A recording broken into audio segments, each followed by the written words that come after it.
దైవక్షేత్రం మేడారంలో మరో చారిత్రాత్మక ఘట్టానికి వేదికైంది. శనివారం మేడారానికి వచ్చిన ముఖ్యమంత్రి రేవంత్ రెడ్డి, డిప్యూటీ ముఖ్యమంత్రి, మంత్రివర్గ సభ్యులు సమ్మక్క సారలమ్మలను దర్శించుకొని ఆలయ అభివృద్ధి, పునరుద్ధరణ పనులను పరిశీలించారు. అనంతరం జరిగిన సభలో సీఎం రేవంత్ రెడ్డి మాట్లాడుతూ ధీరత్వమే దైవత్వంగా మారిన చారిత్రక సత్యమే మేడారం మహోత్సవమని అన్నారు. గుడిలేని తల్లులను గుండె నిండా కొలిచే తెలంగాణ అతిపెద్ద గిరిజన జాతర ఇదేనని పేర్కొన్నారు. కాకతీయుల కత్తికి ఎదురు నిలిచిన ధీర వనితలు సమ్మక్క సారలమ్మ అని గుర్తు చేశారు. చరిత్రలో హైదరాబాద్ వెలుపల మంత్రివర్గ సమావేశం జరగలేదని చెప్పిన సీఎం ప్రజా కంటక పాలనకు ముగింపు పలకాలని ఇదే మేడారం నుంచి పాదయాత్ర ప్రారంభించారని తెలిపారు. తల్లుల ఆశీర్వాదంతోనే రాష్ట్రంలో ప్రజాప్రభుత్వం అధికారంలోకి వచ్చిందని అన్నారు. మేడారం అభివృద్ధి తన జీవితంలో అరుదైన అవకాశమని, గిరిజనుల కోసం సమ్మక్క సారలమ్మ ఆలయాన్ని అభివృద్ధి చేయగలడం గర్వంగా ఉందని స్పష్టం చేశారు. 100 రోజుల్లో తల్లుల ప్రాంగణాన్ని రాతి కట్టడాలతో అభివృద్ధి చేయాలని ఆదేశించామని, జాతర నాటికి అన్ని పనులు పూర్తయ్యాయని వెల్లడించారు. జంపన్న వాగులో నిరంతరం నీరు పారేలా చర్యలు తీసుకుంటామని, రామప్ప, లక్నవరం నుంచి జంపన్న వాగుకు నీరు తరలిస్తామని సీఎం ప్రకటించారు.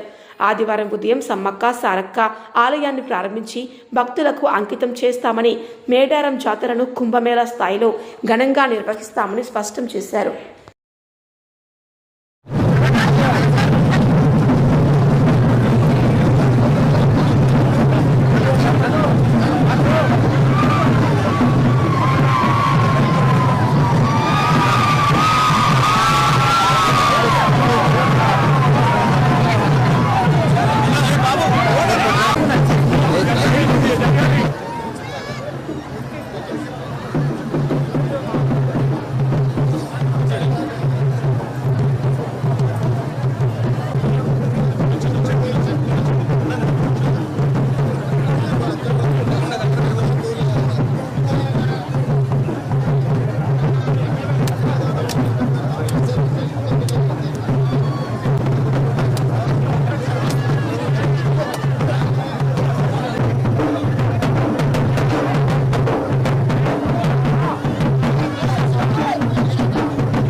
దైవత్వంగా మారిన చారిత్రాత్మక సత్యం మేడారం మహోత్సవం.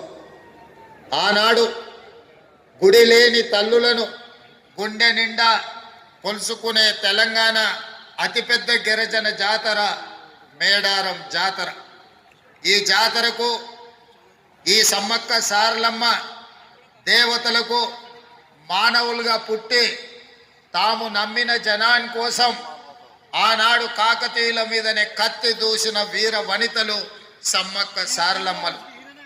ఆ స్ఫూర్తిని తీసుకునే తెలంగాణ రాష్ట్రంలో జరుగుతున్న ప్రజాకంటక పరిపాలనను అంతమొందించాలి అని ఫిబ్రవరి 6, 2023 నాడు ఇక్కడి నుంచే హాత్ సే హాత్ జోడో యాత్రను ప్రారంభించి ఆనాడే నేను, సీతక్క, ముఖ్యమైన కాంగ్రెస్ నాయకులందరం కూడా సమ్మక్క సారలమ్మను సందర్శించుకొని ప్రతినబూనినం ఖచ్చితంగా ఆనాడు జరగబోయే ఎన్నికలలో ప్రజా ప్రభుత్వాన్ని ఏర్పాటు చేస్తాం.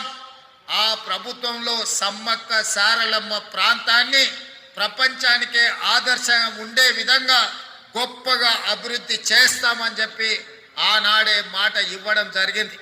ఈ సంవత్సరాలు పూర్తి కాకముందే సమ్మక్క సారలమ్మ ప్రాంతాన్ని ప్రపంచ పుణ్యక్షేత్రంగా ఉత్తరాదిలో కుంభమేళ ఉంటే దక్షిణాదిలో సమ్మక్క సారలమ్మ కుంభమేళాను నిర్వహించి ఈ దేశంలోనే కాదు ప్రపంచ నలుమూలల నుంచి ఆదివాసీలు గిరిజనులే కాదు గిరిజనేతరులను ప్రతి వాళ్ళను ఇక్కడికి రప్పించే విధంగా ఒక అద్భుతమైన చారిత్రాత్మక కట్టడాలను కట్టాలని దానికి సంబంధించిన నిధులను ఎప్పటికప్పుడు విడుదల చేస్తూ ఈ అభివృద్ధికి మంత్రివర్గ సహచరులు సహకరించారు.